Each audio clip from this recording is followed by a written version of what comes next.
সকলোকে চাওকচোন, আজি আমি লেকলৈ আহিছোঁ। লেকৰ পুখুৰীটোৰ পৰিৱেশটো চাওক, ইমান ধুনীয়া। পদুম ফুলে কয় নে ভেট ফুলে কয় নাজানো আৰু দেই। মই ল'ৰাটোক আজি খোজ কঢ়াবলৈ লৈ আহিছোঁ, দৌৰ মাৰিবলৈ। ইমান যে শকত হৈ গৈছে নহয়, ই ক'বই নালাগে আৰু দেই। ব'লা ব'লা।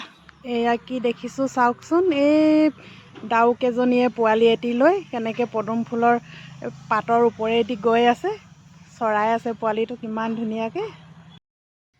এইয়া আমাৰ এলেহুৱাটোৰ কাম চোৱা, তাক দৌৰিবলৈ আনিলোঁ, ই আকৌ জোলনা জুলিছে। ঐ ব'লা উঠা উঠা উঠা, এই ভঙা এখনত বহি জুলিব নালাগে, কেনেবাকৈ পৰি যাবা। আকৌ দুটা দেখিলোঁ চাওকচোন, এইটো এটা ডাউক আৰু এটা এইফালে তাৰ পোৱালিটো, এইটো পোৱালিটো। এইটো অকণমান ডাঙৰ পোৱালি দেই, কেনেকৈ চৰি আছে দুটা।